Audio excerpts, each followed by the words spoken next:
Boston Red Sox have had a very interesting road to prospect development under Chaim Bloom. It's been very interesting to see the prospects grow, to see them grow. And we'll start from one of the lowest levels of the organization, low A Salem. Salem Red Sox obviously have a decent crop of prospects there.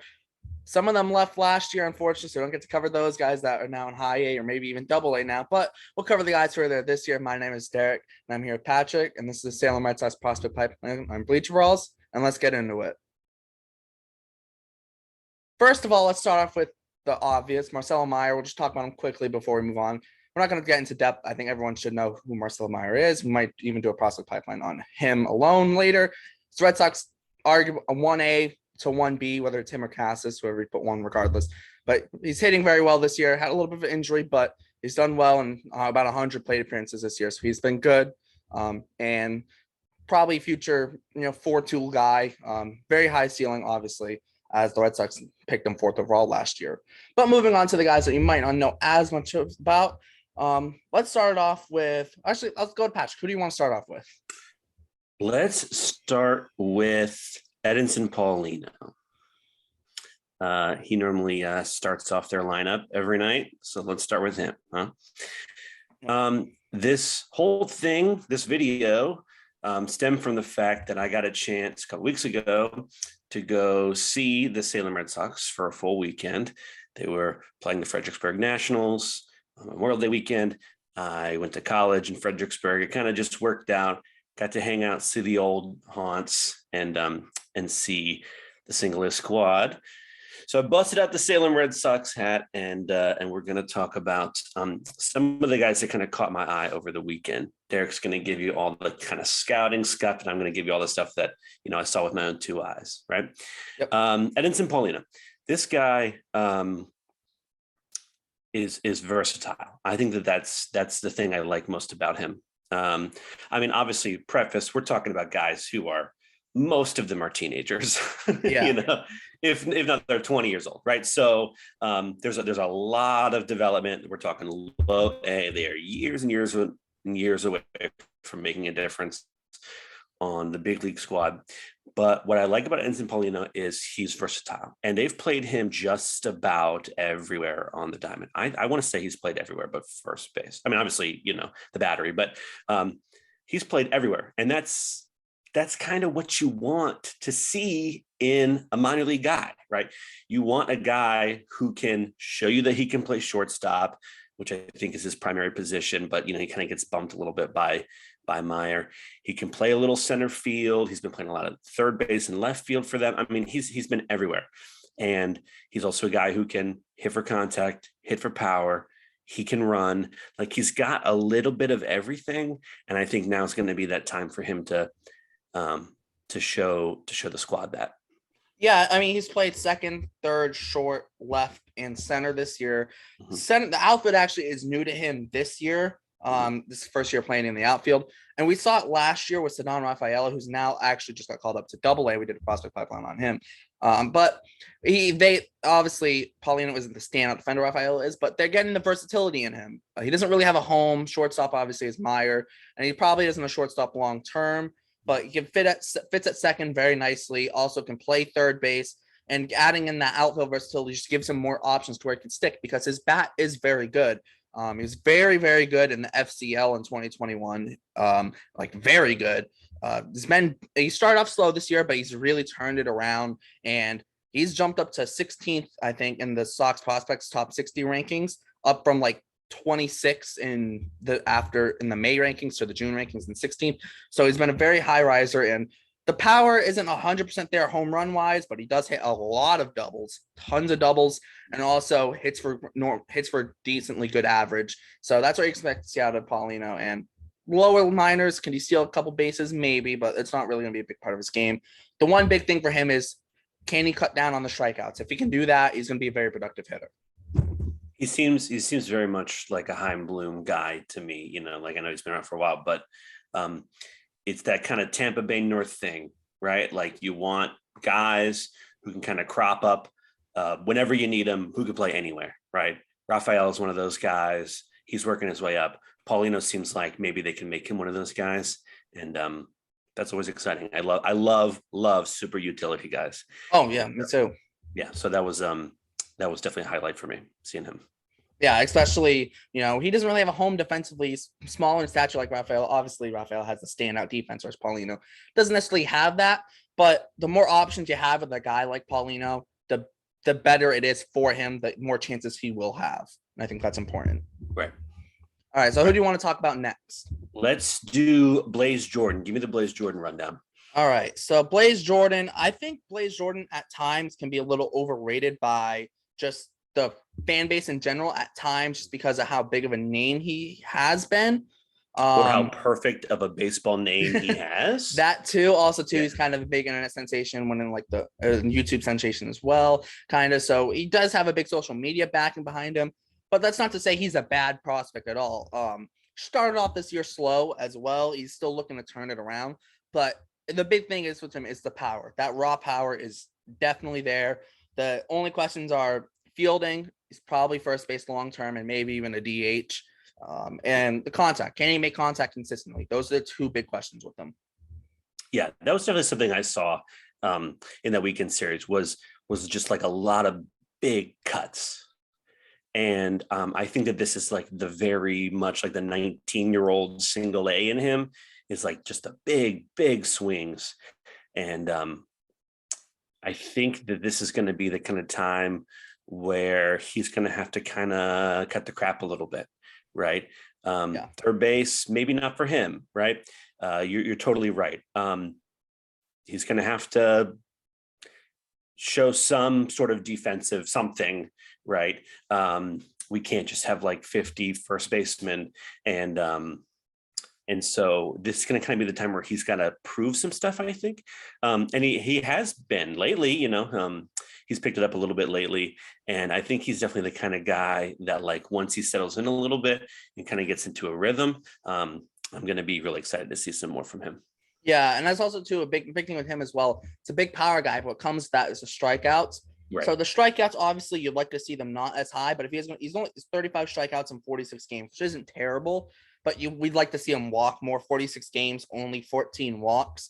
So if you're gonna have big power and strike out a lot, you also need to draw walks and get on base more. So I think that's kind of the next step of his development. Make more contact, but also draw more walks to get on base more. I think that's kind of the next step for him. And then we'll see where he can take off from then. Right. He's at that point right now where he's like hidden in the cleanup spot every night, but that's just because he swings out of his heels all the time, and he's in single A, right? It's not a permanent thing for him, but I really like them, and seemed like a really nice guy. He was really, really nice to the fans and stuff, and signed a bunch of baseball cards for kids. And I think that that's always like a helpful thing when you're like a kid, is to get the fans on your side, just like you said. Like the fans like the guy who's got a big following, and it's easy to see why. Let's get some baseball to back that up. Yeah. Next up, I do want to go to a pitcher here. Yep. Let's talk about Wilkerman Gonzalez. Name was universally misspelled. There's not an L before the K, but it's pronounced like there is an L before. When you type it, you just like you want to click it so bad. Yeah, because it's pronounced Wilkerman, but it's spelled Wickelman. So it was universally misspelled up until a few weeks ago, and it got corrected. But as one of the Red Sox, he's the highest ranked low minors pitching prospect in the system. By low minors, I mean lower than AA. So Dominican Summer League, the Gulf Coast League, low A, high A. He's the highest ranked pitching prospect there.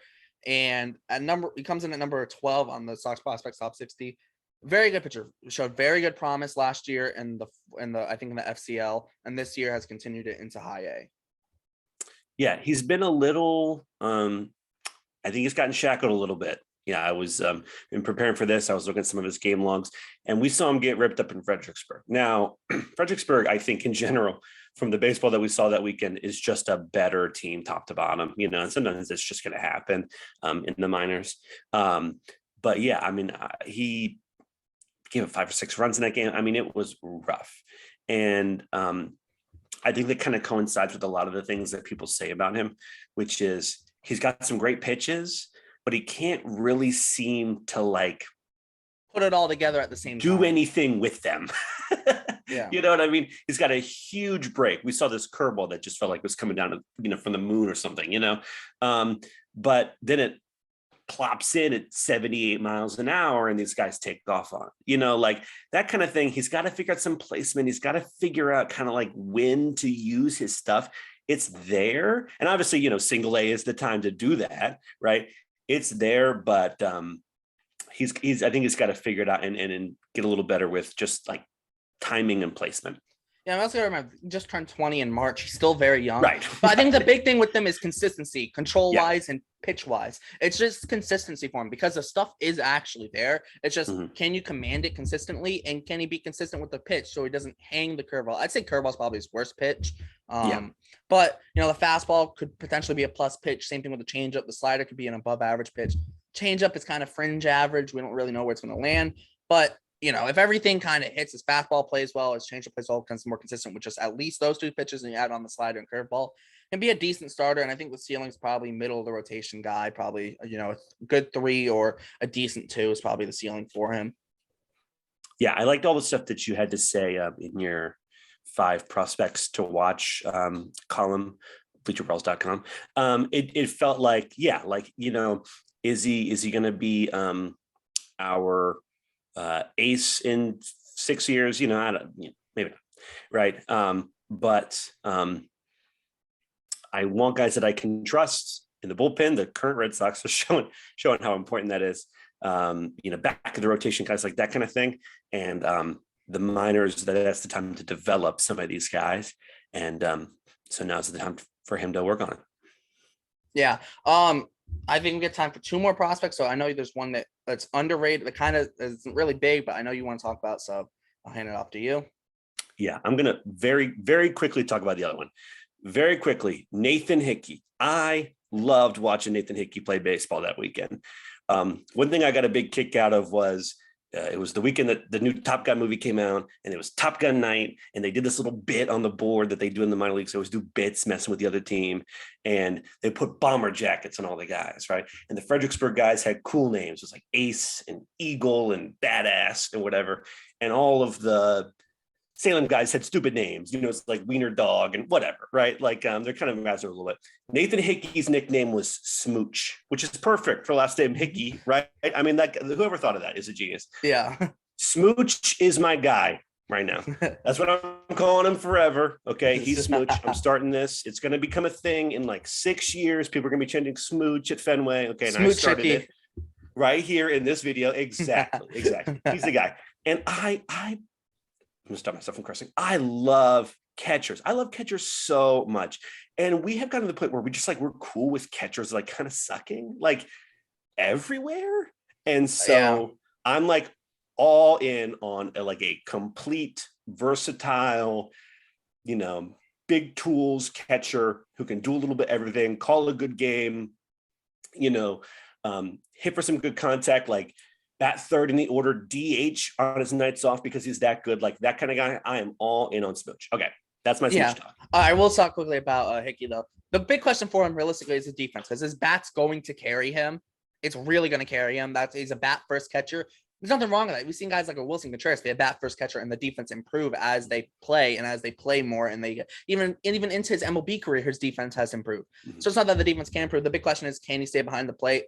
I think obviously it's just hard work, and he can stay behind the plate as long as he's not blocked by someone. But the Red Sox don't really have a lot of high ranked catching prospects. It's really Connor Wong and Ronaldo Hernandez. Hernando's defense first. Who knows about the defense? Yeah, I mean, he's offense first. I don't care about either one. And Wong offensively, it's not really there. And Hernandez defensively, it's not really there. So, you know, they're not complete. They both have holes. Whereas if Hickey can figure it out on both sides, offense should be there. So if the defense can at least be there somewhat, he should be probably the top ranked catching prospect at the end of this year if the defense can improve. Yep, exactly. Smooch is my guy going forward. I can't wait to keep watching his career. Okay, dark horse of the weekend, a guy I totally fell in love with partially because of his dazzling smile. Kierr Meredith. Okay, this is a guy that he's not getting a lot of hype, you know. I wanted to kind of find some stuff to back up my like Kierr Meredith love from, you know, what I saw, and there isn't really a ton of it. Okay, he's like a very like classic like kind of Moneyball guy, right? He's like a little old for single A because he did 4 years of college, right? He's an outfielder, but he can't really play center field. So he's kind of relegated to the corners. He runs kind of funky, it's like that, the Kevin Youkilis scene in Moneyball, right? It feels very much like that. But this guy is like killing it right now. And he's that kind of guy who like, he hits 9 every night. He's in the 9 hole, but then he goes like 3 for 4, right? He's leading the team on base percentage right now, right? He's second in steals only to Paulino, who has like half as many games, if not less, right? Or plate appearances rather, like this is a guy who's like really quietly doing it. And I feel like, okay, we need to notice this guy now. Yeah, he's got 19 games this year, 302 average, a 471 on base. Now that 321 slugging is a little concerning because it's not really a lot of power. Like you said, 7 stolen bases. So only get 1 extra base hit is a double. But however, I do think he can play center field long term. Actually, he's got plus speed. He's got very good instincts defensively. Now the arm strength is the only question in center field is the arm strength. But you've seen guys like Jacoby Ellsbury, who's notoriously does not have a great arm strength wise, play center field because of his speed.